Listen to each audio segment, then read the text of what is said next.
कल हम विकास पढ़ रहे थे, बाल विकास। बाल विकास में हमने कल विकास के सिद्धांतों तक पढ़ लिया था, 4-5 सिद्धांत पढ़े थे। विकास के सिद्धांत 8-9 हैं और ज़्यादा हैं, 13-14 तक बताते हैं, लेकिन जो हमारी परीक्षा के लिए महत्वपूर्ण थे वो सिद्धांत हमने पढ़ लिए। ठीक है, अब उसके आगे की कहानी स्टार्ट होती है। आगे क्या आता है विकास में? अवस्थाएं। मैंने आपको कल ब्रीफिंग में बताया था विकास की 4 अवस्थाओं के बारे में। कौन कौन सी थी? भ्रूण अवस्था, भ्रूणावस्था, बाल्यावस्था, शैशवावस्था, शैशवावस्था, बाल्यावस्था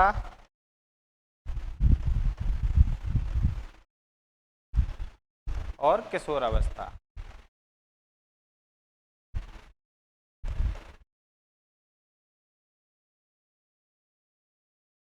बाल विकास में इन्हीं 4 अवस्थाओं को पढ़ते हैं। डेवलपमेंट में इससे आगे की भी अवस्थाएं हैं।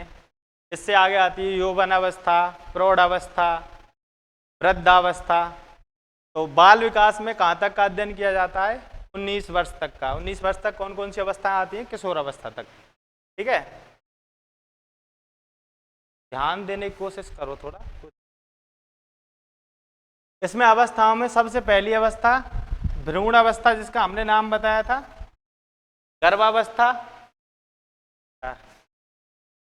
या इसी का दूसरा नाम है प्रसव पूर्व अवस्था, प्री नेटल स्टेज। प्रसव को समझते हो आप? क्या होता है प्रसव? किसे कहते हैं? किसी बच्चे की डिलीवरी होती है, बच्चा पैदा होता है तो उसको प्रसवी तो कहते हैं शायद बायोलॉजी में। तो जो प्रसव से पहले की अवस्था है, प्रसव पूर्व, वो कहाँ से कहाँ तक है? 0 से 9 महीने तक।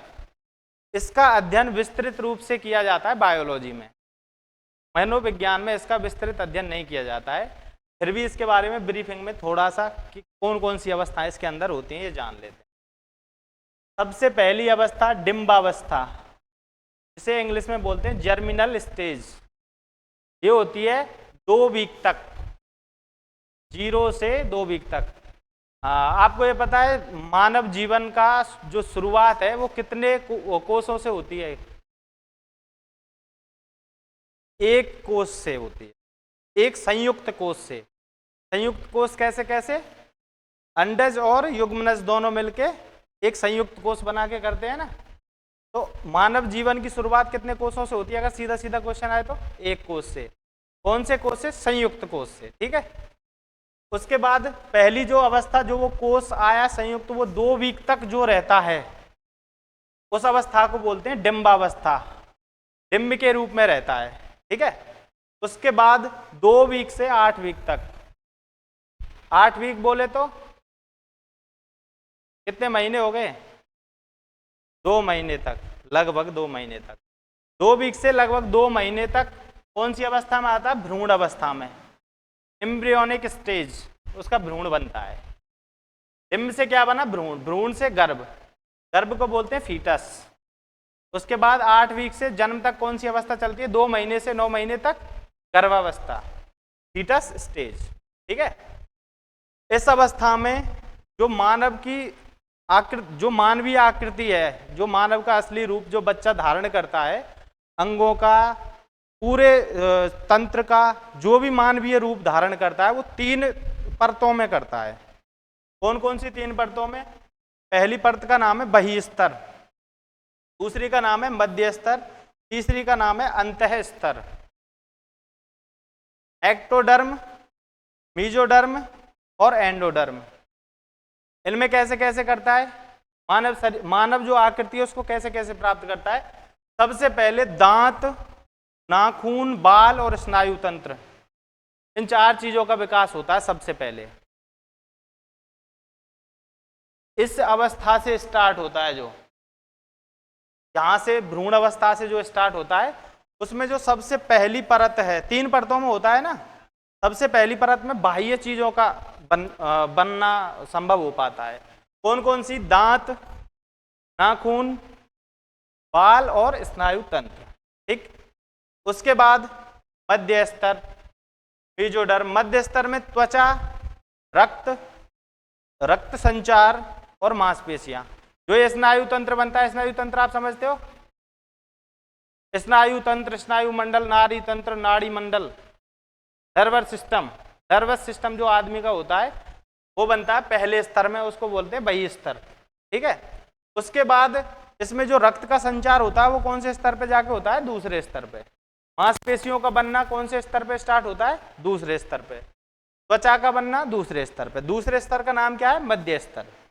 उसके बाद अंतः स्तर। अंतः स्तर मतलब आंतरिक स्तर, जिसमें आंतरिक अंगों का विकास होता है। ये तो बाहरी हो गए, ये बिल्कुल बाहरी हो गए, ये इससे थोड़ा कम बाहरी, लेकिन ये भी बाहरी हैं। और जो आंतरिक होते हैं, लीवर, फेफड़े, पाचन तंत्र, जो अंदर की जो चीजें होती है जो दिखाई नहीं देती, MRI, एक्सरे वगैरह में देख पाते हैं जिनको, उनका विकास होता है अंतः स्तर पर, एंडोडर्म, ठीक है।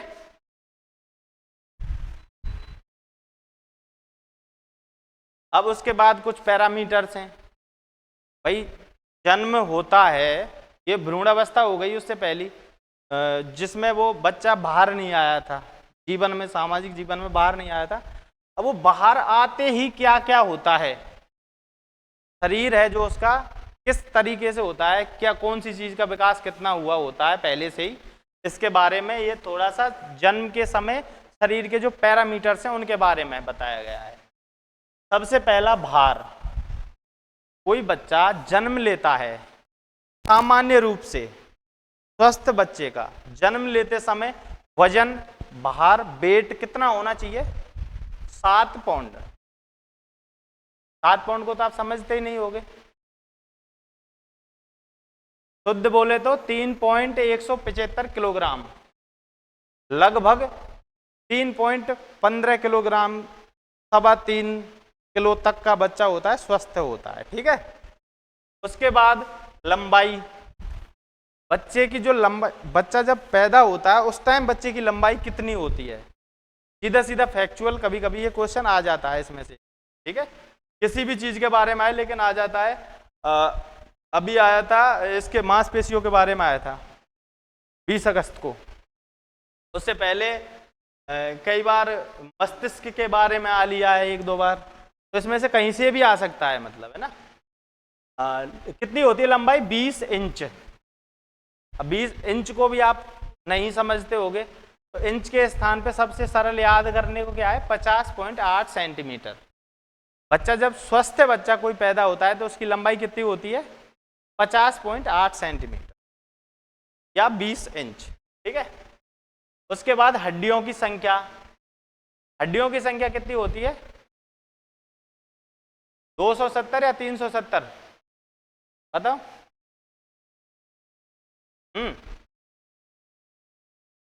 हड्डियों, जन्म के समय हड्डियों की संख्या होती है 270। कितनी होती है, 270। आगे चल के बढ़ती है, घटती है, वो होता है, लेकिन जन्म के समय हमें याद रखना है जन्म के समय क्या है, ठीक है। उसके बाद दांत।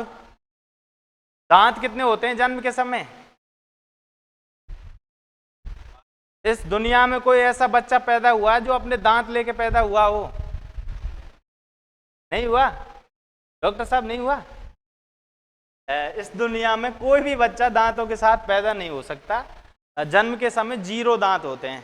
उसके बाद 20 आते हैं जिनको दूध के दांत बोलते हैं, वो झड़ जाते हैं, या मतलब उनका वो होता है ना।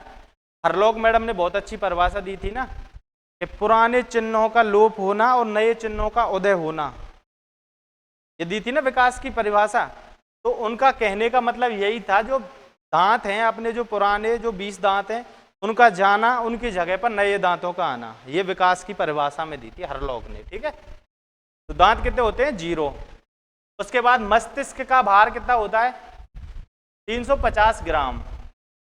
350 ग्राम बोले तो पावर से थोड़ा ज्यादा है ना। और विकसित मस्तिष्क का भार कितना होता है,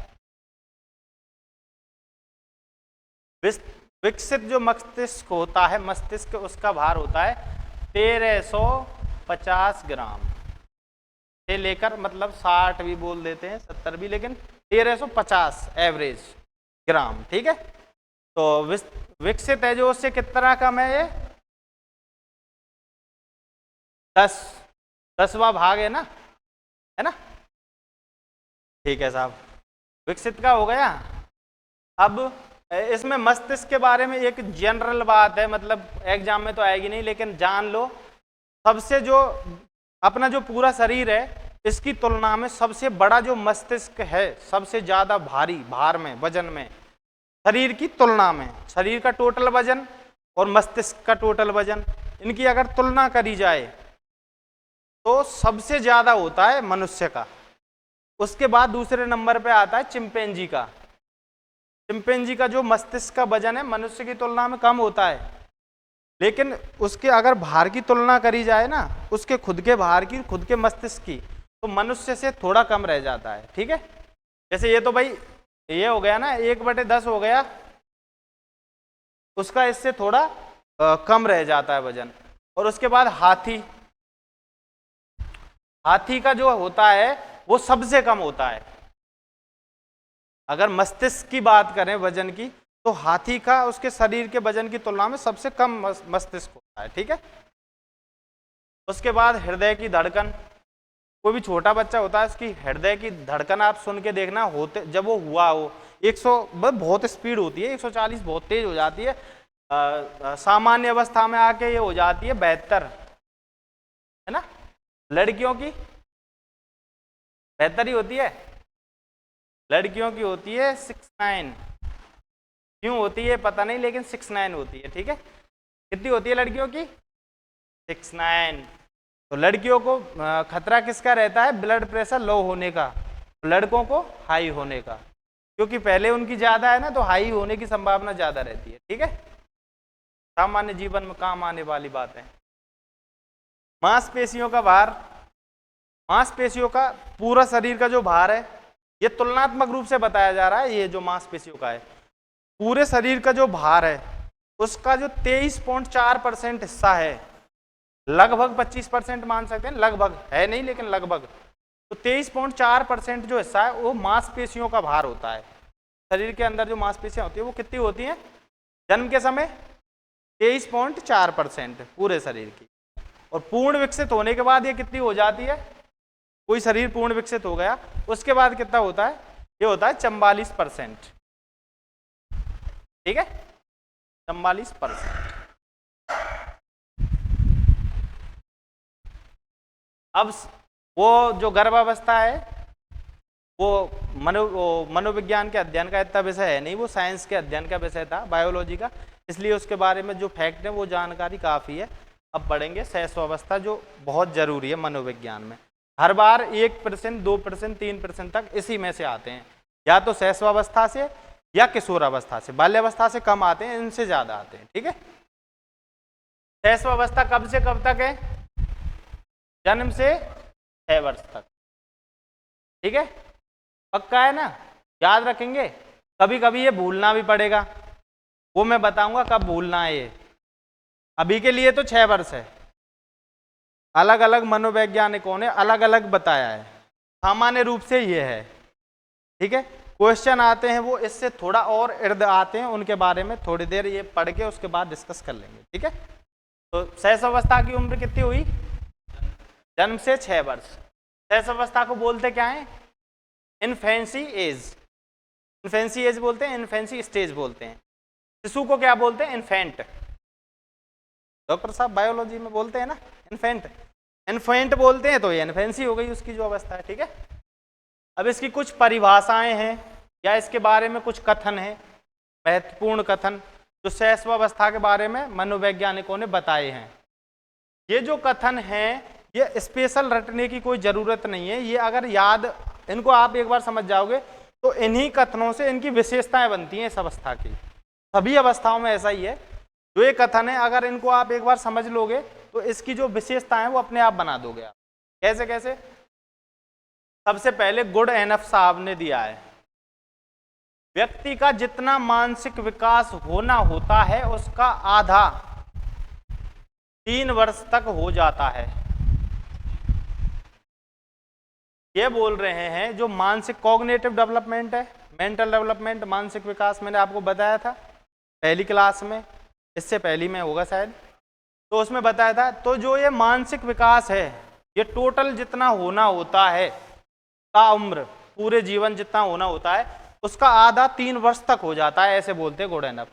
तो इससे ये बात सिद्ध हो रही है, नहीं हो रही, कि जो मानसिक विकास है उसकी तीव्र गति कौन सी अवस्था में होती है, भाई कितनी तीव्र है, पूरा जो जीवन में जो विकास हो पाएगा मस्तिष्क का, उसका आधा तो 3 साल तक ही हो जाएगा, है ना। तो इससे ये तीव्र गति वाला निकल के आ रहा है ना, विशेषताओं में पढ़ोगे तो कनेक्ट हो जाएगा, ठीक है। उसके बाद गैसल साहब, गैसल महोदय क्या बोलते हैं, बालक पहले 6 वर्षों में बाद के 12 वर्षों की तुलना में 2 गुना सीखता है। में लर्निंग स्पीड आ गई ना, स्पीडी लर्निंग, कितनी गति है सीखने की। जो पहले 6 वर्ष हैं, 6 वर्ष कब तक है, शैशवावस्था के ना, शैशवावस्था के जो इससे बाद के 12 वर्ष हैं, 18 वर्ष तक का बताया है इसमें, किशोरावस्था तक जो शैशवावस्था में जो गति होती है ना सीखने की, वो बाद के 12 वर्षों से दुगनी होती है। बाल्यावस्था और किशोरावस्था में जो सीखता है, जैसे 50% की स्पीड से सीखता है, कोई मानक ले लिया आपने, तो जो 6 वर्ष तक सीखेगा वो 100 की स्पीड से सीखेगा, इतनी तेज गति होती है इस अवस्था में सीखने की, ठीक है। ठीक है ना, क्या है लर्निंग, लर्निंग क्या है अधिगम, ठीक है। एडलर, एडलर ने क्या बताया, जन्म लेते ही तय हो जाता है कि भविष्य में बच्चे का क्या स्थान है। ये जो भाग्यवादी आदमी होते हैं ना, जो भाग्य को मानते हैं, ब्रह्मा ने जो लिख के भेज दिया वही होगा, एक तरह से वो सोच है इनकी कि कोई बच्चा जन्म ले रहा है उसी समय ये तय हो जाता है कि वो आगे जीवन, भावी जीवन में क्या कर सकता है या क्या बनेगा, कहाँ है उसका स्थान। कैसे हो जाता है ये देखते हैं, जैसे परिवार में जन्म लिया है, जैसी परिस्थितियों में जन्म लिया है, तो उससे अंदाज लगा लेते हैं कि यहाँ तक जा सकता है ये, ठीक है। उसके बाद जॉन लॉक साहब हैं, जॉन लॉक साहब क्या बोलते हैं, टैबूला रासा, टैबूला रासा, इसका मतलब आप जानते हो टैबूला रासा, ये बोलते हैं कि जो बच्चा होता है, किसी ने जन्म लिया बच्चे ने, तो बच्चे का जो मस्तिष्क है, मस्तिष्क वो कोरी स्लेट होता है।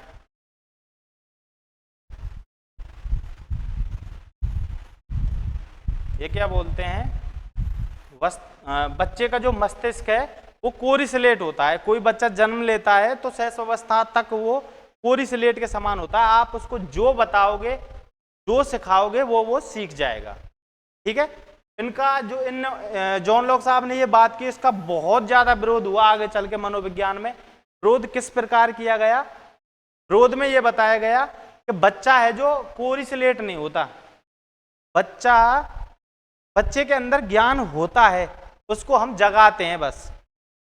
ऑलरेडी सभी के पास सब, अब जो आप पढ़ रहे हो, गोडेनफ साहब ने जो ये बताया है, व्यक्ति का विकास, व्यक्ति का जितना मानसिक विकास होना होता है 3 वर्ष तक हो जाता है, उसका आधा, ये बात है। आप रियलिटी में अगर देखोगे तो ऐसा होता है, 3 वर्ष तक के बच्चे बहुत ज़्यादा तेज होते हैं, और जो उनका स्तर 3 वर्ष तक होता है वो भावी जीवन में उससे बहुत ज़्यादा नहीं होता, 2 गुना तक हो पाता है पूरे जीवन में जो सीखते हैं। तो ये बात आप भी जान रहे हो, लेकिन आपको खाली ये बातें बताई जा रही हैं, तो आपके अंदर जो बातें हैं वो प्रमाणित की जा रही हैं कि ऐसा होता है रियल में। तो इसी बात से इनका विरोध किया है। इसी बात से कैसे कि बच्चे का मस्तिष्क कोरी स्लेट नहीं होता, वो जानता है, लेकिन उसको हम उस बात को सत्यापित करके बता देते हैं तो वो अपनी बात को अहमियत देने लग जाता है कि मैं सही जानता हूँ, ठीक है। उसके बाद वैलेंटाइन डे, नहीं वैलेंटाइन मनोवैज्ञानिक का ही नाम है। वैलेंटाइन ये क्या बताते हैं, सीखने का आदर्श काल। ये बताते हैं कि जो शैशवावस्था है वो सीखने का सबसे आदर्श काल है। शैशवावस्था में जो भी सिखाया जाता है, जो भी बताया जाता है, वो जीवन पर्यंत काम आता है बच्चे के, वो कभी नहीं भूलता। भाई किसी बच्चे को आपने डरना सिखाया शैशवावस्था में, किसी भी जानवर से, आदमी से, भीड़ से डरना सिखा दिया, तो वो जीवन पर्यंत उस डर से बाहर नहीं निकल सकता अगर वो शैशवावस्था में हुआ है तो इसीलिए ये बोलते हैं कि ये आदर्श काल है, इसमें जो सही बातें हैं वो सिखाई जानी चाहिए, उसके लिए सबसे बेस्ट समय है, ठीक है। उसके बाद आते हैं कुप्पुर स्वामी जी। कुप्पुर स्वामी जी अपने यहीं के दक्षिण भारत के मनोवैज्ञानिक। इन्होंने बताया 4 वर्ष के बच्चे की विशेषता है कल्पना की सजीवता तथा सत्यभाषी होना। ये क्या बता रहे हैं कि 4 वर्ष का जो बच्चा होता है ना, उसकी कल्पनाओं में सजीवता होती है और दूसरा वो सत्यभाषी होता है। इसी को कल्पना की सजीवता को एनिमिज्म कहते हैं। एनिमिज्म, जीववाद। जीववाद बोले तो भारी है, जीववाद। जीववाद भारी नहीं है। बचपन में आपने खुद ने महसूस किया होगा, खुद ने देखा होगा, या अब बच्चों को देखते होगे। बच्चा चंदा को क्या कहता है? मामा। मामा सजीव होता है या निर्जीव? सजीव होता है। चंदा सजीव है या निर्जीव? चंदा तो निर्जीव है ना, लेकिन वो चंदा को सजीव मान रहा है। 4-6 वर्ष तक की, 4 से 6 वर्ष तक के जो बच्चे होते हैं, बच्चे बच्चियां, वो गुड्डा गुड़िया का खेल खेलते हैं, गुड़िया से बातें करते हैं। लड़कियां हैं जो गुड़िया से बातें करती हैं, लड़के अपने और कोई खेल खेलते हैं उसी टाइप का। तो वो बातें करते हैं ना, गर्मी लग रही है तो उनको हवा करेंगे, सर्दी खाना खिलाएंगे, उनके साथ सब वो करते हैं ना। तो वो क्या महसूस करते हैं? वो ये सजीव हैं। तो ये गुण है जो कल्पना, उनकी कल्पना में वो सजीव हैं, लेकिन रियलिटी में वो सजीव नहीं है। इसी गुण को क्या बोलते हैं? एनिमिज्म। ये जो शैशवावस्था का सबसे महत्वपूर्ण गुण है, 0 से 6 वर्ष से शैशवावस्था, ये याद रखना जब बता रहा हूँ ये बात। अभी ये चेंज भी होगा थोड़ा सा, इसलिए बता रहा हूँ पहले ही फोकस से, ठीक है। कल्पना की सजीवता समझ आ गई। कोई बच्चा जा रहा है और वो किसी चीज से टकरा के गिर गया, रोने लगेगा। आप उससे पूछोगे किसने मारा, वो बोलेगा सड़क ने मारा, या किसी चीज से टकराया, इस चीज ने, टेबल ने मारा, कुर्सी ने मारा, ये बोलता है ना। ये सजीवता ही है, कल्पना की सजीवता। वो समझता है कि ये मार सकता है, उसे ये नहीं पता ये नहीं मार सकता, वो सब चीज को सजीव मानता है, ठीक है। सत्यभाषी, बच्चे सत्यभाषी होते हैं, उन्हें ये नहीं पता कौन सी बात गलत है कौन सी सही है, इसलिए वो सत्य बोलते हैं। जो उन्होंने देखा वो उन्होंने बोला, उससे क्या प्रभाव पड़ेगा इससे उसको कोई मतलब नहीं है। किसने बताया ये? कुप्पू स्वामी, ठीक है।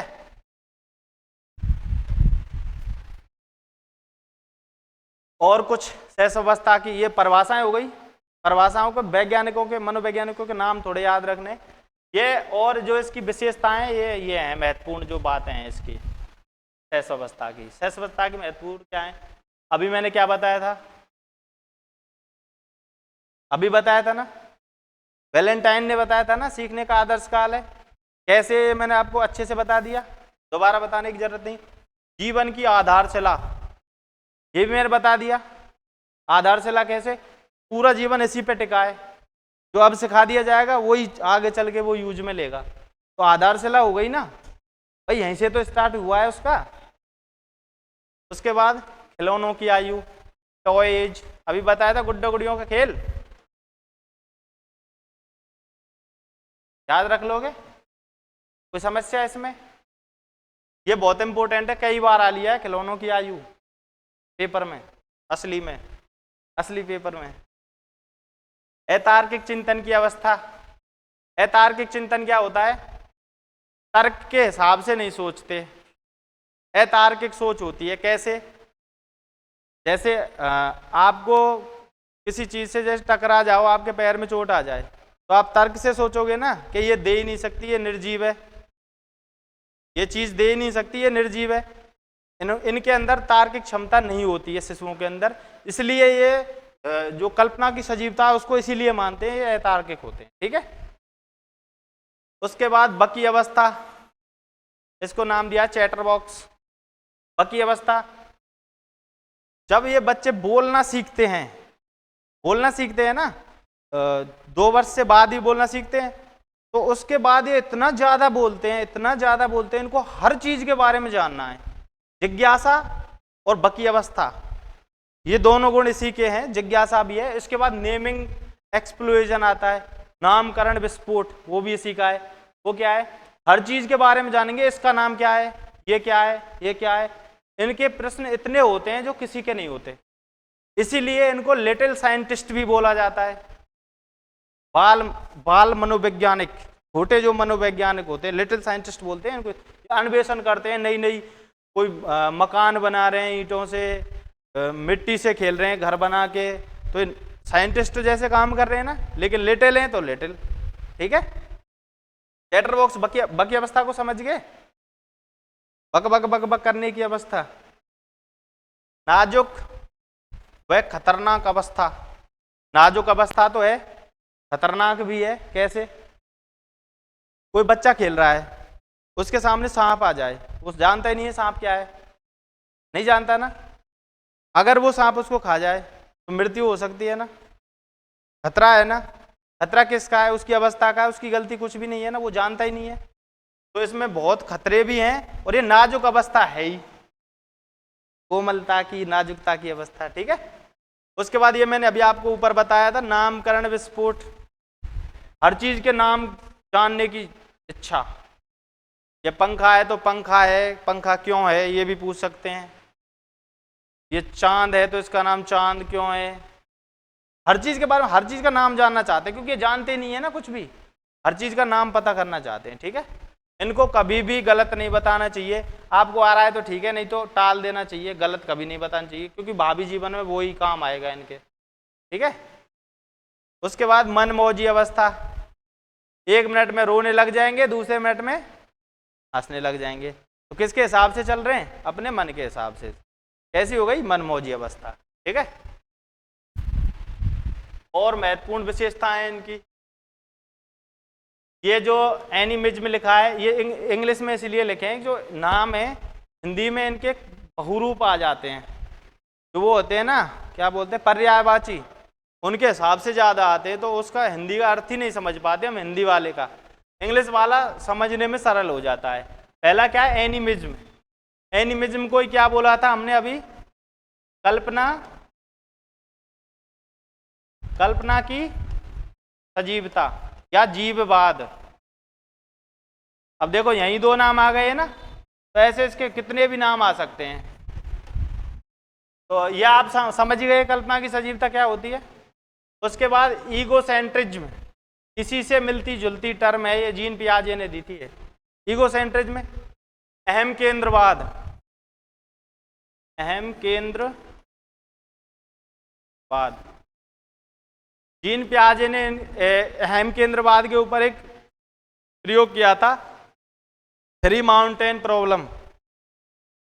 उसमें क्या था, 3 पर्वत थे, अलग अलग साइड से देखने पर अलग अलग थे, लेकिन एक बच्चे को जिधर साइड बैठा दिया उधर से दिखा रहे हैं, उससे पूछ रहे उधर, पहले उसको सारे के सारे दिखा दिए, फिर वो एक साइड बैठा के उससे पूछा कि यहाँ से कैसा दिख रहा है, ऐसा दिख रहा है, उधर उसको कैसा दिख रहा है, उसे भी ऐसा दिख रहा है, जैसा खुद को दिख रहा है ऐसा ही सामने वाले को। जैसे सरल रूप से एक कागज लो, एक साइड से उसको पीले कलर से, दूसरी साइड से काले कलर से, दोनों साइड से वो रंग दिया, अब उसको दिखाया इधर से कैसा है, बोलेगा काला है, इधर से कैसा है, पीला है, दिखा दिया उसको। अब उसको बैठा लिया सामने और एक दूसरे बच्चे को बैठा लिया सामने, अब उस बच्चे से पीला उसकी साइड करके हम पूछेंगे कैसा है, आपको कैसा कलर दिख रहा है, वो बोलेगा पीला। उससे पूछेंगे सामने वाले को कैसा कलर दिख रहा है, तो बोलेगा पीला, क्योंकि वो ये समझता है कि जो मुझे दिख रहा है वही है, खुद को वो हर चीज के सेंटर में रख के मानता है। कोई बात कर रहा है, ये किशोरावस्था का भी एक, जो भी शैशवावस्था के गुण है ना, ये बहुत सारे गुण किशोरावस्था में रिपीट होते हैं। किशोरावस्था का बहुत बड़ा गुण है यही। ये कैसे है ईगोसेंट्रिज्म? जैसे कहीं कोई बात चल रही हो, भाई आप किशोरावस्था तो आपने देखी है ना, कोई बात चल रही हो, आप वहां से निकल गए, आपको ऐसा लगता है मेरे बारे में बात चल रही है, शायद कभी कभी ऐसा लगता है ना मेरे बारे में बात चल रही है, चाहे वो किसी के बारे में चल रही है, क्योंकि आप खुद को ईगोसेंट्रिज्म मान के आप ये सोचते हो कि ये जो सोच रहे हैं मेरे बारे में ही सोच रहे होंगे, इसलिए ये गुण आता है ईगोसेंट्रिज्म का। ठीक है, प्रॉब्लम के समझ में आ गया उससे, कलर वाली से। उसके बाद नार्सिसिज्म, ये भी ऐसा ही है, ये नार्सिसिज्म का स्वमोह है, स्वमोह, इसकी हिंदी है स्वमोह। ये एक ग्रीक लिटरेचर की एक कहानी है, उसमें एक राजकुमार था नार्सिसिस, उसके ऊपर इसका नाम नार्सिसिज्म पड़ा है। उसकी कहानी कैसे है, एक राजकुमार था, वो बहुत सुंदर था, ठीक है, बहुत सुंदर राजकुमार था। उसने उस टाइम शीशा थे नहीं जो खुद को देख पाए, उसने खुद को कभी देखा नहीं, लेकिन वो बहुत ज़्यादा सुंदर था। अब कोई भी लड़की उससे जैसे अपने प्यार का इजहार करे, उसको देख के कोई भी मोहित हो सकता था, तो वो सबको बहुत ज़्यादा बेइज्जती करके भगा देता था सबकी। ऐसा उसके साथ बहुत बहुत बार हुआ।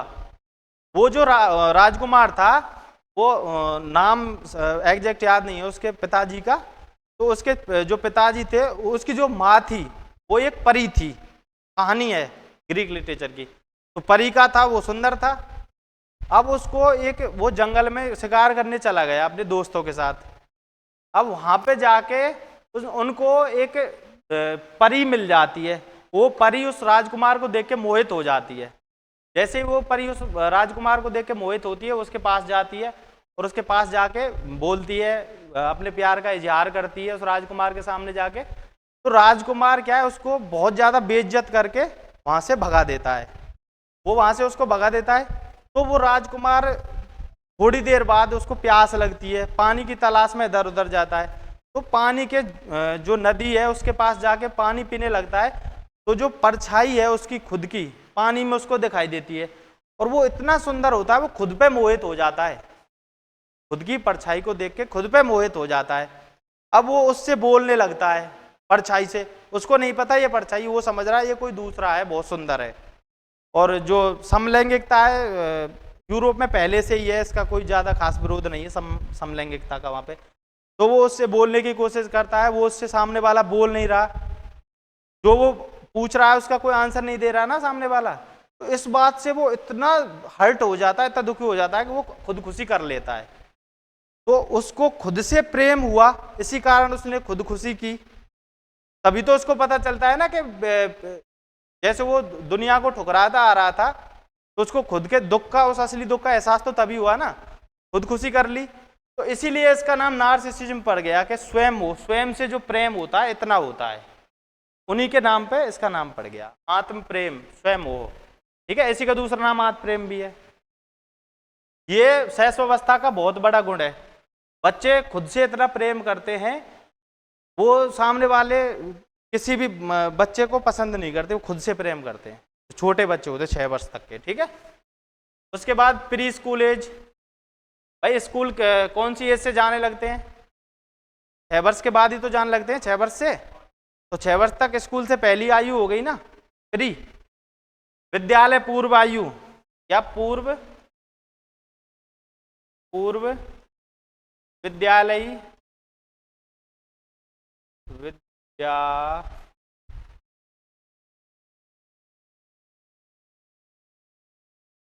विद्यालयी आयु, ठीक है।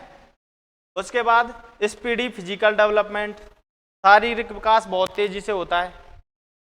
ये मैंने अभी डेवलपमेंट बताया था, उसमें बता दिया था शैशवावस्था में सबसे तेज होता है। सबसे तेज तो उसमें होता है, उसमें भ्रूणावस्था में। उसके बाद जो दूसरे नंबर पे तेज है वो कहाँ होता है? शैशवावस्था में, ठीक है। उसके बाद स्पीडी कॉग्निटिव डेवलपमेंट, मानसिक विकास कितना तीव्र है, अभी बताया था ना। 6 सालों में उतना हो जाता है जितना 12 साल में होता है, उसके 2 गुना हो जाता है।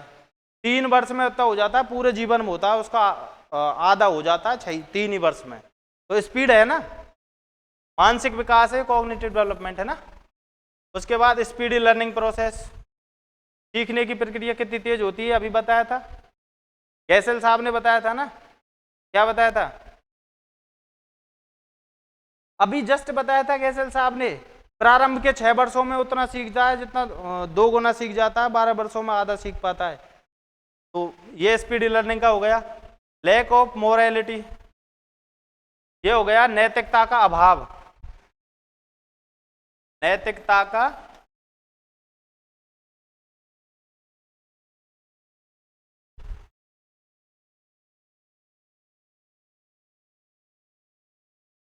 इसका सबसे सुंदर उदाहरण बच्चे के संदर्भ में आप 6 वर्ष तक के में तो ये है, कोई भी आप में से कोई भी घर या बाहर कहीं भी निर्वस्त्र रह सकता है?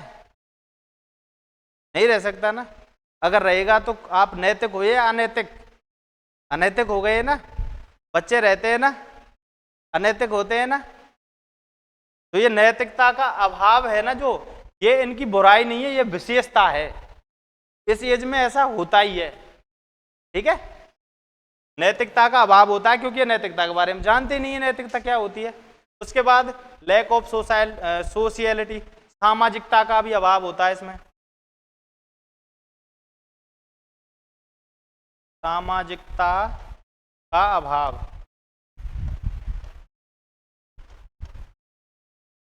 सामाजिकता का भी इनमें अभाव होता है। सामाजिकता का अभाव इनमें यूं होता है, ये होते हैं जो छोटे 6 वर्ष तक के जो बच्चे होते हैं, शिशु होते हैं, इनका ये गुण है जो वो होता है ना अंतर्मुखी, अंतःमुखी, अंतर्मुखी, इंट्रोवर्ट। ये खुद ही खुद रहना पसंद करते हैं, अकेले, केवल खिलौनों के साथ, किसी दूसरे बच्चे को पसंद नहीं करते हैं।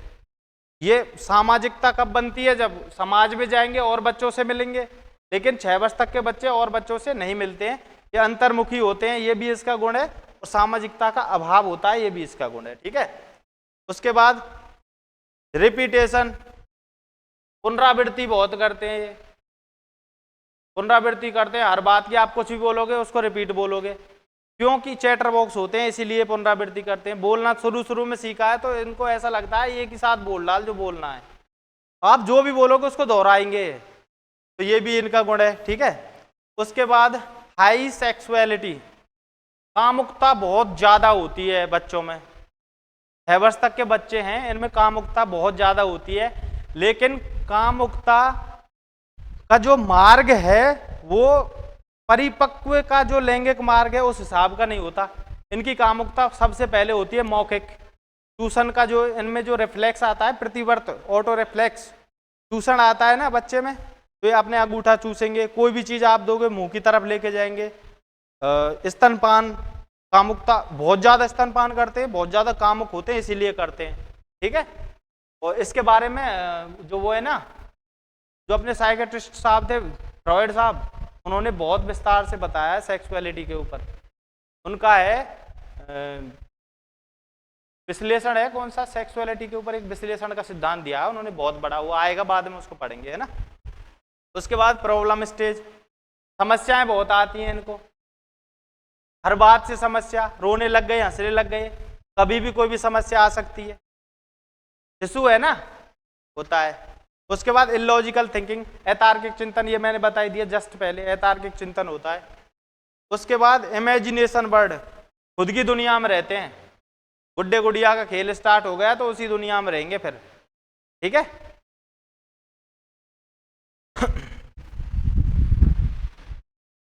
उसके बाद अब अगली अवस्था आ गई, बाल्यावस्था। शैशवावस्था खत्म, अब स्टार्ट हो गई कौन सी अवस्था? बाल्यावस्था। बाल्यावस्था की आयु कितनी है? 7 से 12 वर्ष, कितनी है? 7 से 12 वर्ष, चाइल्डहुड, बाल्यावस्था। इसकी कुछ परिभाषाएं महत्वपूर्ण। बाल्यावस्था में ये आपको बताया ना मैंने, जो बताया था ट्रेनर मेरेडिथ का जो चक्र बताया था ना, शुरू के दिन बताया था कि कहाँ विकास तेज होता है, कहाँ मंद होता है। तो बाल्यावस्था में कैसा होता है? मंद, लगभग स्थिर सा हो जाता है। लगभग 10 वर्ष के बच्चे जो होते हैं उनकी लंबाई एक तरह से रुक सी जाती है, 14-15 वर्ष के होने के बाद एकदम से बढ़ती है ना, वो इसी की प्रॉब्लम है, ठीक है। इसकी परिभाषाएं दी हैं, ये परिभाषाओं का सिस्टम फिर वही है, ये जो परिभाषाएं यही विशेषता बन जाएंगी इसकी, ठीक है। सबसे पहली बार परिभाषा दी है W.H. किलपैट्रिक साहब ने, उन्होंने क्या दी है? प्रतिद्वंदात्मक सामाजिकरण का काल। समाज में जा रहे हैं भाई, पहली बार घर से बाहर निकले हैं ना, ये अब तक घर में रहे थे। घर में जो छोटे बच्चे होते हैं वो कितने राजा होते हैं ना, ईगोसेंट्रिज्म का ये भी एक एग्जाम्पल है। घर में जो छोटा बच्चा होता है वो राजा होता है, जो घर का सबसे बड़ा आदमी है, जिससे सारा के सारा परिवार डरता है, उस बच्चे के सामने वो घोड़ा बन जाता है, वो उसके ऊपर बैठता है, वो उसको घुमाता है कि नहीं? ठीक है। तो प्रतिद्वंदात्मक सामाजिकरण की कैसे, ये शुरू में समाज में जाते हैं तो इनको प्रतिद्वंद होता है कि यार ये ऐसे समाज को मेरे हिसाब से क्यों नहीं चल रहे, इनके हिसाब से पूरा घर चलता था पहले, लेकिन अब कोई नहीं चल रहा है इनके हिसाब से, तो प्रतिद्वंद होगा ना इनके दिमाग में। इसलिए WH किलपैट्रिक साहब ने बोला प्रतिद्वंदात्मक सामाजिकरण की अवस्था। पोल व ब्रुस साहब ने बोला जीवन का अनोखा काल है। अनोखा काल क्यों बोला? अनोखा इसलिए है जो बाल्यावस्था में जो बच्चे शुरू में घर से बाहर निकलते हैं वो ऐसे ही घूम रहे हैं, ऐसे भटक रहे हैं, एक तरह से बड़े बड़े जो दार्शनिक हो जाते हैं वो भटकते घूमते हैं ना सेल्फ एक्चुअलाइजेशन की राह में। उस राह में ये अनोखे ये जो छोटे बाल्यावस्था के जो बच्चे होते हैं ये भी निरुद्देश्य से भटकते हैं। इनका कोई उद्देश्य नहीं होता कहीं जाने आने का, ऐसे ही निकल जाते घर से, फिर इनको पता नहीं होता कहाँ जाना है क्या करना है, वहीं जाके पता होगा। तो अनोखा काल हो गया ना। उसके बाद रॉस ने बताया है मिथ्या परिपक्वता का काल। इन बच्चों को 10 वर्ष के समथिंग आके ऐसा लगता है कि हम परिपक्व हैं। परिपक्व बोले तो हम सब समझते हैं, हम सब जानते हैं समाज में कैसे रहना चाहिए, क्या करना चाहिए क्या नहीं करना चाहिए। इनको ऐसा लगने लगता है, वो लगता है ना वो मिथ्या होता है, वो झूठ होता है, वो रियलिटी नहीं होती, क्योंकि रियलिटी में ये परिपक्व नहीं होते हैं, पूरी तरह से समझ नहीं पा रहे चीज़ों को, मिथ्या रूप से ये समझदार बन जाते हैं। इसलिए इसको बोला है मिथ्या परिपक्वता का काल। स्टैग साहब ने बोला है, स्टैग साहब ने एक और बोला है ये शिक्षा का काल है। स्टैग साहब ने बताया शिक्षा का काल बाल्यावस्था को, ठीक है। शायद ही कोई खेल ऐसा हो जिसे 10 वर्ष का बालक ना खेलता हो। स्टैग साहब क्या बता रहे हैं, ऐसा कोई शायद ही ऐसा कोई खेल हो जिसे 10 वर्ष का बच्चा नहीं खेलता हो। अब आप ये बताओ जो बाल्यावस्था में होते हैं 10 वर्ष के लगभग के जो बच्चे होते हैं 7 से 12 के बीच में, ये कितने सारे खेल खेलना जानते हैं। आपने सबने खेले हैं, गाँव में रहे हैं आपने सबने खेले हैं ना गेम, कितने खेल खेले हैं। रात में दुबकी दुबका, दिन में गुंडा पुलिस खेलो होगा ना। उसके बाद गिल्ली डंडा, पचीट पचीट, और कितने गेम है, मतलब बहुत ज्यादा गेम ना खेलेगा ना खेले। तो ये मतलब इसीलिए स्टैग साहब बता रहे हैं शायद ही कोई ऐसा खेल हो जो 10 वर्ष का बालक ना खेलता हो, ठीक है। उसके बाद किरो साहब बता रहे हैं जो 20वीं शताब्दी है, 20वीं शताब्दी कौन सी है, 1901 से लेकर 2000 तक जो 20वीं शताब्दी है ये बालक की शताब्दी है, क्योंकि मनोविज्ञान में बहुत ज्यादा काम इसी शताब्दी में हुआ है बालकों को लेकर। इसलिए किरो साहब क्या बता रहे हैं, 20वीं शताब्दी बालकों की शताब्दी है, ठीक है, बालक की शताब्दी है। उसके बाद बर्ट साहब बता रहे हैं निरुद्देश्य भटकने की अवस्था। अभी बताया था ना कोई उद्देश्य नहीं है लेकिन घर से निकल जाएंगे किसी चीज की खोज में, ठीक है, निरुद्देश्य भटकने की अवस्था हो गई। उसके बाद कैरेन हॉर्नी साहब बता रहे हैं मूल दुश्चिंता की अवस्था। ये बहुत ज्यादा दुश्चिंतित रहते हैं, किसी भी चीज को लेकर इतनी बड़ी चिंता कर लेंगे। आपको कोई अपने जीवन का कोई वाकया याद होगा, आपसे कोई छोटा सा नुकसान हुआ है, बहुत छोटा, लेकिन आप इतनी चिंता कर रहे हैं उसकी कि जाने क्या हो गया। ये इसीलिए कर रहे हैं क्योंकि आपको मूल चीज का आभास नहीं है, बिना बात की दुश्चिंता होती है वो, इसीलिए इसको बोला मूल दुश्चिंता की अवस्था। दुश्चिंता मतलब बुरी चिंता, बिना बात की चिंता। उसके बाद इसकी और कुछ विशेषताएं परिभाषा में नाम याद रख लोगे आप। उसके बाद है कुछ और, शारीरिक व मानसिक विकास में स्थिरता। जो शारीरिक और मानसिक विकास है वो कैसा हो जाता है, लगभग स्थिर मंद हो जाता है। ये मैंने पहले बताया है, अब फिर दोबारा लिखा आ गया इसमें। मानसिक योग्यताओं का विकास हो जाता है, ये इसमें अच्छा होता है। बाल्यावस्था में जो अंतिम जो उम्र होती है ना 10 से 12 की, उसमें जो मानसिक योग्यताएं हैं बच्चे की वो उनको पकड़ लेता है ठीक ठाक राह में, क्योंकि वो किशोर होने के लिए तैयार हो गया है, ठीक है। उसके बाद हाँ, वास्तविक जगत से संबंध। अब तक ये कौन से जगत में थे, काल्पनिक जगत में। गुड्डे गुड़िया का खेल खेल रहे तो काल्पनिक जगत में थे ना, घर में ये राजा थे काल्पनिक जगत में थे ना। अब कोई बच्चा जो घर में राजा है वो ऐसे बच्चों में गया जो सभी अपने अपने घर के राजा हैं, भाई अपनी उम्र के बच्चों में ही तो जाएगा। वो इससे पहले 6 वर्ष तक सभी अपने अपने घर के राजा रहे हैं। अब वो कोई सपोज दैट क्रिकेट खेल रहे हैं, अब वो बच्चे का मन है मुझे बैट दो, मुझे खेलना है, तो घर में अगर वो करता तो उसको बैट मिलता और वो खेलता, और सारे के सारे घर वाले क्या करते, फील्डिंग। अब वहां उसको बैट नहीं मिल रहा, क्योंकि वो सभी अपने घर के राजा हैं, जिसका नंबर है वही खेलेगा।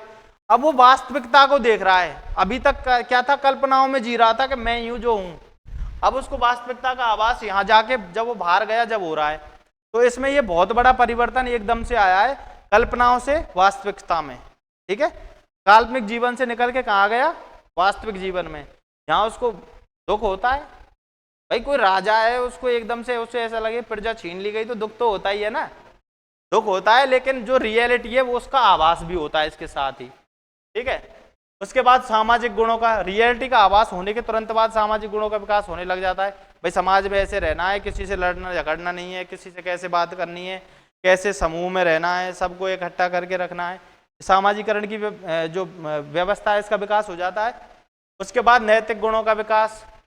नैतिक गुण कौन कौन से हैं ये आप सब जानते ही हैं।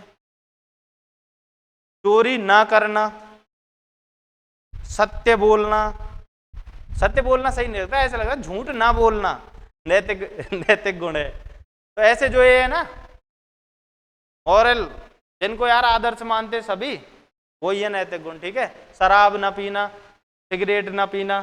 ठीक है, ठीक है। उसके बाद उत्तरदायित्व की भावना। अब इसके बाद क्या आ जाता है, उत्तरदायित्व की भावना बड़ी ही रोचक है। कैसे, आप कोई 7 से और 10 वर्ष के 12 वर्ष के बच्चे को देखना, और आपने सपोज दैट आप कोई दुकानदार हो, कोई दुकान पे देखना, वहाँ सबसे अच्छा लगता है। वो आप दुकानदार हो, कोई छोटा बच्चा है 10 वर्ष का, उसको आपने बुलाया, उसको आपने बोला कि आप यहाँ बैठो, दुकान चलाओ, मैं थोड़ी देर में आ रहा हूँ। वो आपसे बेहतर दुकान चलाएगा, किसी को उधार नहीं देगा, सबसे सीधा सीधा बात करेगा, पैसे हैं तो सामान मिलेगा, पहले पैसे दो बाद में सामान देगा। ये होता है ना, ये उसमें इसी से आता है, उत्तरदायित्व का भाव है। आपने उसको उत्तरदायित्व दिया, आपको दुकान चलानी है अच्छे से, तो इतना भयंकर होता है ये भाव। बाद में उसको पता चलता है इतना ज्यादा भी उत्तरदायित्व अच्छा नहीं होता, लेकिन बाल्यावस्था में कौन सा होता है, यही उत्तरदायित्व का भाव होता है। ठीक है, और बहिर्मुखी व्यक्तित्व का विकास। अंतर्मुखी क्या होता है, जो अपने अपने आप में व्यस्त रहता है, मस्त रहता है। और बहिर्मुखी सबके साथ बोलता है, हंसता रहता है, खेलता है, जो बाहर अपनी बातों को एक्सप्रेस करता है, वो बहिर्मुखी। तो इस अवस्था में बाहर जाता है, साथियों में जाता है, तो एक्सप्रेस भी करेगा अपनी बातों को। और इसी का एक वो है, जो बहुत से बच्चे ऐसे होते हैं ना जो समाज में बाल्यावस्था में नहीं निकल पाते, वो इंट्रोवर्ट ही रह जाते हैं लास्ट तक। उसके बाद संग्रह की प्रवृत्ति। कंचा कंचा खेले, कंचा खेले, फोटू कंचा से खेले, तो इनकी संग्रह करे कि ना करे। बोतल ने बल्ले कंचा अंते, फोटू ने बल्ले पन्नी ने बल्ले फोटू अंते। तो क्योंकि जो शुरू की जो 9 वर्ष तक की अवस्था, 7 से 9 वर्ष, ये संग्रह की अवस्था है। इस टाइम सब चीज का संग्रह करते हैं। ट्रैक्टर अंते खेले है ना, वह टाइम करे, वो यही है ना। शर्म व गर्व की अवस्था। इस आयु में शर्म भी होती है, गर्व भी होता है। कैसे होता है, इस आयु का कोई बच्चा है, आप उससे बड़े हो, आप उसको देख के ये बोलो, नॉर्मल सा एक शब्द है, आप ये बोल देना कि लाला तेरे पाम नहीं कर रहा बाहर, तो बड़ा शर्म महसूस होगी उस बच्चे को, इतनी शर्म महसूस होगी, घोर बेइज्जती। और आप ये बोल दो बेटे बहुत अच्छे, आप बहुत अच्छा कर रहे हो, उसको गर्व महसूस होगा बहुत ज्यादा। यही गर्व और शर्म में किशोर अवस्था और आगे के जीवन में इतनी नहीं होगी जितनी बाल्यावस्था में होती है। ठीक है, उसके बाद काम प्रवृत्ति की न्यूनता। कामुकता की प्रवृत्ति बिल्कुल नहीं होती है। क्यों नहीं होती है? कामुकता की प्रवृत्ति ना होने का एक बहुत बड़ा कारण यह है, जो सेक्सुअल एनर्जी होती है ना बाल्यावस्था में, वो सृजनात्मकता का रूप ले लेती है। सृजनात्मकता, जो सेक्सुअल एनर्जी है वो सृजनात्मकता का रूप ले लेती है बाल्यावस्था में। वो पेंटिंग्स वगैरह में, कोई खेल में अपनी एनर्जी को कहीं और वेस्ट करेगा, उसको वेस्ट करेगा या मतलब सदुपयोग करेगा, लेकिन कहीं और लगाएगा उसको। कौन सी एनर्जी को? सेक्सुअल एनर्जी, काम प्रवृत्ति है जो उसकी, इसलिए बाल्यावस्था में न्यून दिखाई देती है काम प्रवृत्ति। इसमें एक और सबसे बड़ी बात इसी के साथ जुड़ जाती है, काम प्रवृत्ति के साथ, समलैंगिक आकर्षण। मैंने एक बात बताई नहीं, शैशवावस्था की थी। शैशवावस्था में विपरीत लिंगी आकर्षण होता है। जो लड़का होता है वो अपनी मम्मी से प्रेम ज्यादा करता है, और लड़की होती है वो अपने पापा से प्रेम ज्यादा करती है। ये 4 से 6 वर्ष की उम्र में एक ग्रंथि होती है इलेक्ट्रा और ओडिपस, लड़कियों में इलेक्ट्रा, लड़कों में ओडिपस, वो एक्टिव हो जाती हैं। इसीलिए जो लड़की है वो अपने पिताजी से प्रेम करती है और जो लड़का है वो माताजी से। ये किसने बताया? फ्रॉइड साहब ने। ठीक है, इसका विरोध भी हुआ हालांकि, लेकिन बताया उन्होंने था। काम प्रवृत्तियों की न्यूनता और समलैंगिकता।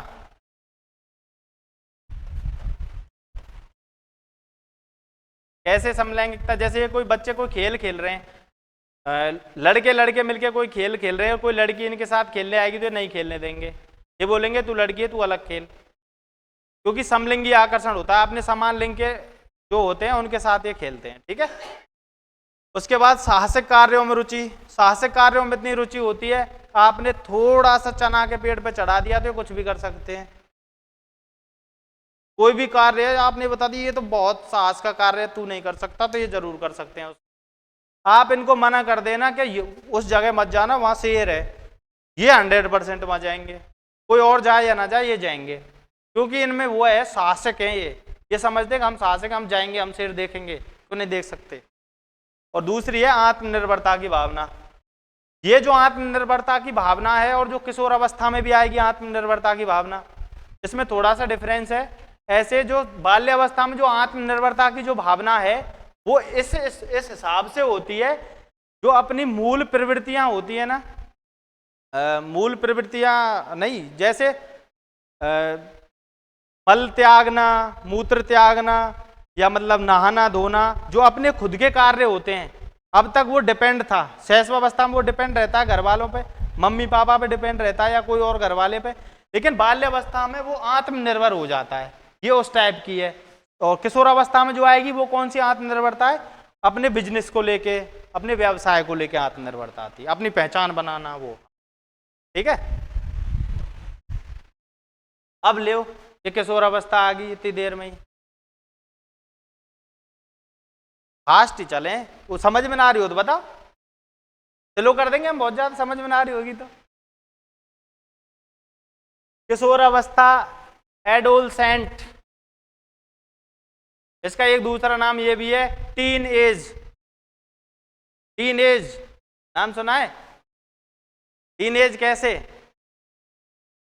गिनती, इंग्लिश में गिनती जानते हो? टीन कहां से कहां तक लगता है गिनतियों में? 13 से और 19 तक लगता है ना, 13, 14, 15, 16, 17, 18, 19, तो 13 से 19 वर्ष, ये कौन सी है? टीन एज, इसी को बोलते हैं किशोरावस्था या एडोलसेंट। ठीक है, बाल्यावस्था के बाद में आ रही है, इसकी कुछ परिभाषाएं हैं। इसकी परिभाषा स्टैनली हॉल साहब ने दी है।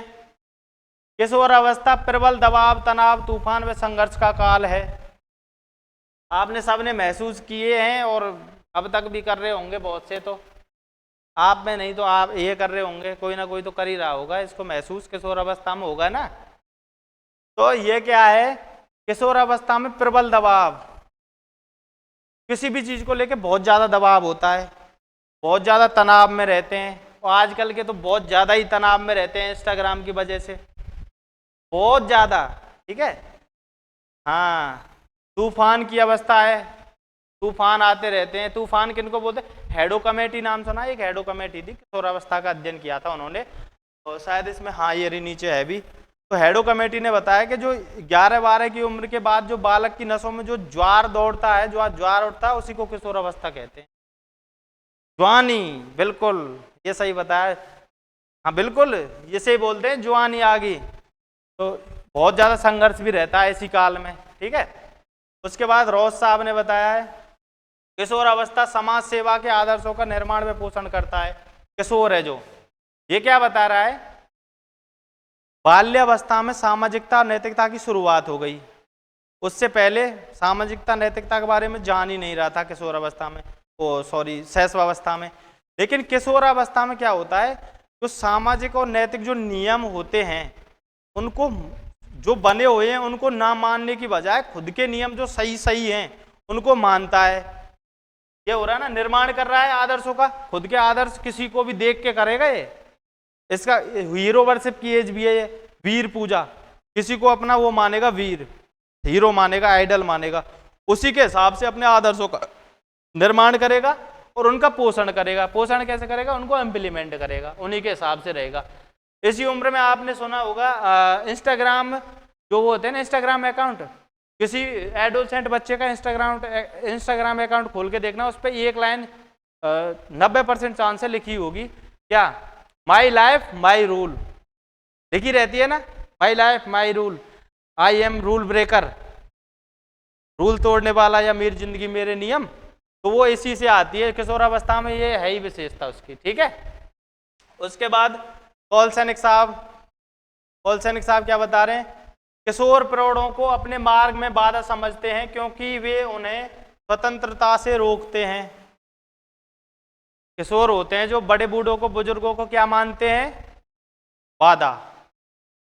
यारी बुड्ढो और ना जींदे, सुनी होगी ना, कोई छोटे मोटे बालक पे थे 18, 19, 20 साल तक के बालक पे सुनी होगी, यारी बुड्ढो और ना जींदे। क्यों कहें वो यह बात है?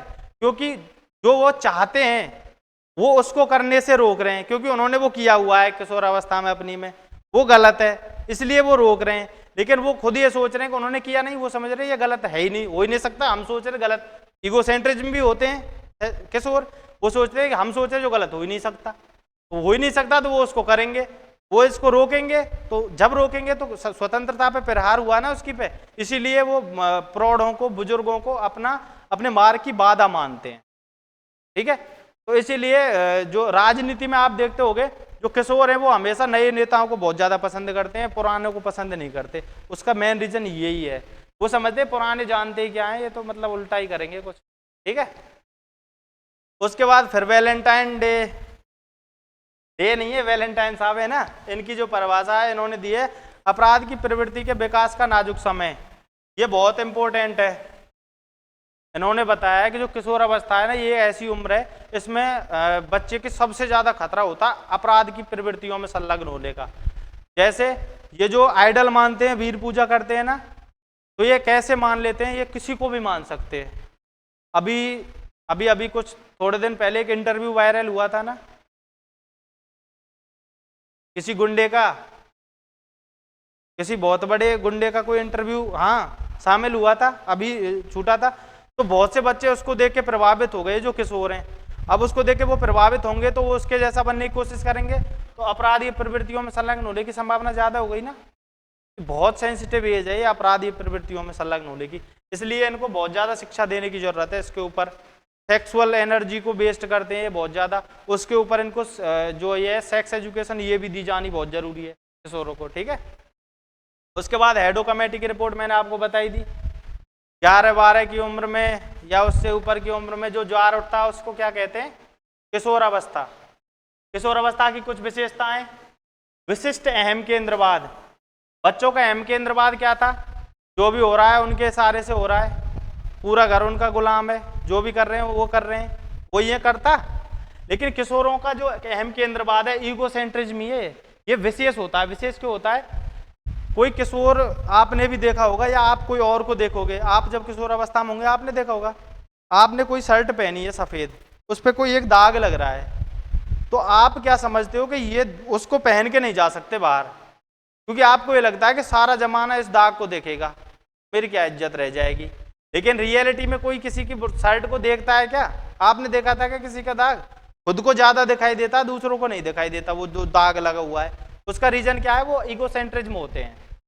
उनके जो काल्पनिक दर्शक होते हैं, काल्पनिक श्रोता होते हैं उनके, वो समझते हैं कि सारा के सारा संसार मुझे ही देखेगा, मैं बाहर जाऊंगा तो। इसलिए नए कपड़ों में चेंज करते हुए, कपड़ों का सबसे ज्यादा शौक कब होता है? किशोर अवस्था में। क्यों होता है? इसीलिए, ठीक है। उसके बाद घनिष्ठ व व्यक्तिगत मित्रता। बाल्यावस्था में मित्रता होती है जो खोखली होती है। खोखली कैसे? पापा दोस्त हैं दो, उनके बच्चे दोस्त ऑटोमेटिक हो जाएंगे, क्योंकि वो उनके घर आ रहे हैं, वो उनके घर जा रहे हैं। वो मिथ्या होती है, मतलब अगर पापा उनका ट्रांसफर हो गया तो वो भूल जाएंगे आपस में। लेकिन किशोरों की होती है बहुत ज्यादा घनिष्ठ और व्यक्तिगत। व्यक्तिगत कैसी? घर वालों का कोई संबंध नहीं होता, आपस में जानकारी नहीं होती, उनके खुद के पर्सनल फ्रेंड होते हैं ना, ये इसी का गुण है। उसके बाद स्थिरता व समायोजन का अभाव, स्थिर नहीं रह पाते एक जगह पे, तिलमिली लगी रहे, किशोरन के लगी रहे, है ना। तो समायोजन एडजस्ट ना कर पाए कोई भी बात है, एडजस्टमेंट बहुत कमजोर रहे, एडजस्टमेंट नहीं हो पाता है इनका, हर जैसे हर वातावरण में एडजस्टमेंट नहीं हो पाता, ठीक है। समायोजन बहुत ज्यादा अच्छे से पढ़ेंगे, अलग से टॉपिक है ना, जब समझेंगे इसको क्या है। उसके बाद स्वतंत्रता व विद्रोह का भाव, स्वतंत्रता और विद्रोह का भाव। स्वतंत्रता चाहिए, अगर स्वतंत्रता नहीं दोगे तो ये क्या करेंगे, विद्रोह। अगर घर वाले इनकी बात नहीं मानेंगे तो ये घर से क्या करेंगे, भाग जाएंगे, लेकिन ये खुद की जिंदगी जिएंगे जैसा ये चाहते हैं, ठीक है। विद्रोह का भाव हो गया, घर वाले सबसे बुरे लगते हैं इस उम्र में, ठीक है। काम शक्ति की परिपक्वता, अब तक जो काम शक्ति थी वो और कोई मार्गों से निकल रही थी, इस उम्र में काम शक्ति का कोई और मार्ग नहीं होता, एक ही मार्ग होता है। कौन सा मार्ग होता है, लैंगिक मार्ग होता है। गर्लफ्रेंड चाहिए और बॉयफ्रेंड चाहिए, ठीक है। इसीलिए सेक्स एजुकेशन दी जानी बहुत जरूरी है। कब तक गर्लफ्रेंड चाहिए और क्यों चाहिए, अगर इसके है तो चाहिए या वैसे ही चाहिए, इसकी जरूरी है, ठीक है। ज्यादा दिल पे मत लेना इन बातों को, कहीं आपको भी जरूरत पड़ जाए। समाज सेवा की व देशभक्ति की भावना, इस उम्र में समाज सेवा बहुत ज्यादा करते हैं, धर्म के काम करें ना बहुत ज्यादा, प्याऊ लगा दी छोरा ही छोरा ने मिलके, जय माल लगा में।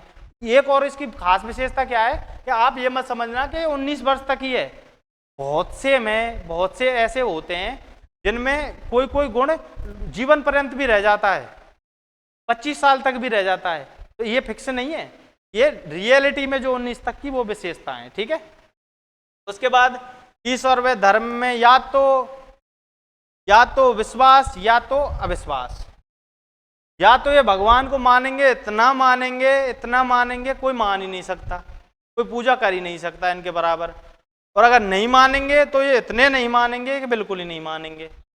नास्तिक भगवान को न मानने वाले नहीं होते, लेकिन नास्तिक कौन होते हैं, जो वेदों को नहीं मानते। हाँ, लेकिन है वही, अभी के लिए ये समझ लो, ये भी सही है। जीवन दर्शन का निर्माण, इनके जीवन दर्शन का निर्माण हो जाता है कि हमें जीवन ऐसे जीना चाहिए। ये बहुत ज्यादा ज्ञान हो जाता है ना, इनको ऐसा लगता है कोई समझाता है कि पागल है क्या ये समझा रहा है मुझे, तो मैं ऑलरेडी जानता हूँ सब कुछ, क्योंकि ये खुद के जीवन दर्शन का निर्माण कर चुके होते हैं, चाहे वो गलत हो चाहे सही हो। उसके बाद व्यवसाय चुनाव की चिंता, व्यवसाय चुनाव की चिंता बहुत बड़ी रहती है। आर्मी में लगूं, पुलिस में लगूं, टीचर बनूं, या दुकान खोलूं, या कोई और धंधो सेट करूं, घर की दुकान खोलूं या कछु भी, तो ये चिंता बहुत बड़ी रहे। दूसरी अगली, कल्पना का बाहुल्य, कल्पनाएं बहुत ज्यादा कर लेते हैं, कल्पना में ये सोच लेते हैं ऐसी गाड़ी लेनी है, ऐसा बंगला बनाना है, ऐसे करना है और ऐसे करना है। रियलिटी कब पता चलती है, जब उस अवस्था से बाहर निकलते हैं, ठीक है।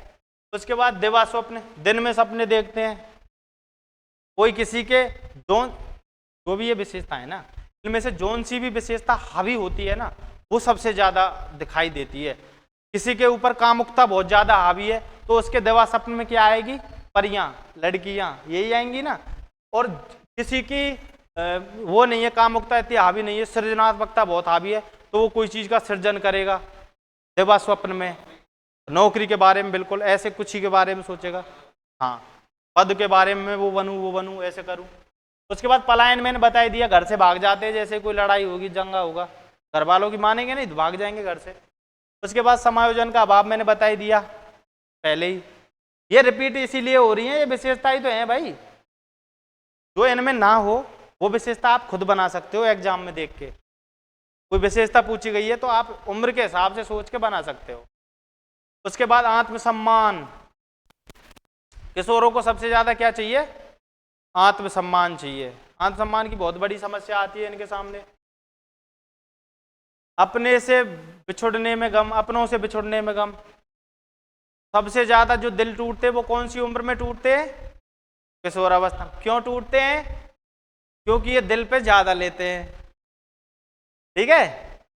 तो ये इनका एक विशेषता है, अगर किसी का किशोरावस्था में दिल टूटता है तो आप ये मत समझ रहे ये क्या हो गया, आप ये समझना ये तो होता ही है इस उम्र में, ठीक है। संवेगात्मक परिवर्तन में तीव्र गति, संवेगात्मक जो परिवर्तन वो बड़ी जल्दी जल्दी होते हैं, कभी तो किसी से प्रेम है, कभी किसी से नफरत है, कभी और अगले से प्रेम है और अगली से नफरत है, मतलब ऐसे बहुत जल्दी जल्दी संवेग बदलते हैं। ठीक है। विषमलिंगी समूह की भावना, विषमलिंगी समूह क्या होता है? लड़कों के लिए लड़कियां और लड़कियों के लिए लड़के, तो आपस में इंटरेक्ट करते हैं। लड़का सोचता है मैं लड़कियों के समूह में जाऊं, लड़की सोचती है मैं लड़कों के समूह में। ठीक है। विषमलिंगी समूह की भावना। उसके बाद नेतृत्व का विकास। हर लड़का ये सोचता है कि मैं नेता बनूं, युवा नेता। बिल्कुल, युवा नेता भी वो राजनेता वाला नेता नहीं, क्लास में भी हो सकता है, कहीं भी जो नेता बनने की सबको अपने साथ लेके चलने वाला जो गुण है वो नेतृत्व का गुण है, वही है। उसके बाद अमूर्त चिंतन करने की योग्यता। बाल्यावस्था तक मूर्त चिंतन कर पाते हैं, चीजों को देख के उनके बारे में चिंतन कर पाते हैं। इस अवस्था में ये गुण बहुत अच्छा गुण है, अगर कोई इसको साध ले तो अमूर्त चिंतन की अवस्था बन जाती है। तो उसके बाद ये सेल्फ एक्चुअलाइजेशन की तरफ बहुत जल्दी जा सकते हैं अगर इस अवस्था में सोचने लगे तो। उसके बाद आदर्शवाद बनाम यथार्थवाद, व्यवहारवाद में भिन्नता। आदर्शवाद बनाम यथार्थवाद, व्यवहार में भिन्नता। आदर्शवाद क्या होता है? जो होता ही नहीं है, ये है, ये तो है आदर्श, और ये है जो होता है यथार्थ। यथार्थ ये आदर्श। आदर्श मतलब एक तरह से गॉड, जो रियलिटी में हम नहीं देख सकते, और यथार्थ जो है, जैसे जो जितने भी नैतिक नियम हैं ये आदर्शवाद के नियम आते हैं। तो जो नैतिक नियम है, क्या ऐसा कोई एक भी सिंगल आदमी है जो सभी नैतिक नियमों को फॉलो करता हो? कोई ना कोई अवगुण मिलता है ना आदमी में, इसलिए वो यथार्थ में अलग हो जाता है ना। तो इसके बारे में, इनमें जो व्यवहार होते हैं इसका अंतर समझ लेते हैं इस अवस्था में। यथार्थ में ऐसा होता ही नहीं है, आदर्श है ये। ठीक है। उसके बाद वीर पूजा मैंने बताई थी, हीरो वर्शिप, किसी को अपना वो मान लेते हैं गुरुजी। आत्मनिर्भर बनने की इच्छा बताई दी, आत्मनिर्भर बनना चाहते हैं, बहुत जल्दी नौकरी लगना चाहते हैं। ठीक है।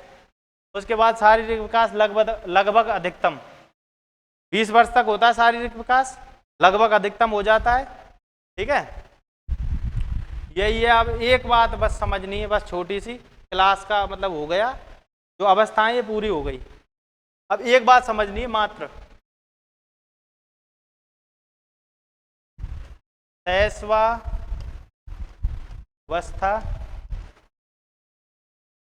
बाल्यावस्था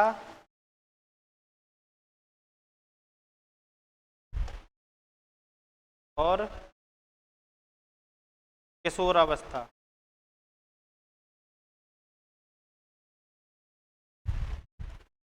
किशोरावस्था। ठीक है। तो तीन ही अवस्था पढ़ी है ना हमने। उम्र क्या थी? 0 से 6, 7 से 12, 13 से, ऐसे ही पढ़ी है ना हमने। अब जो हमारे पेपर में आता है, कभी कभी ऐसे आ जाता है कि पूर्व बाल्यावस्था, उत्तर बाल्यावस्था, है ना। तो अगर यहाँ लग जाए पूर्व, इसी के 2 भाग हैं, तो बाल्यावस्था है ना, इसी के 2 भाग हैं, पूर्व, सॉरी ऐसे नहीं है, 7 से 12 तक पढ़ी है।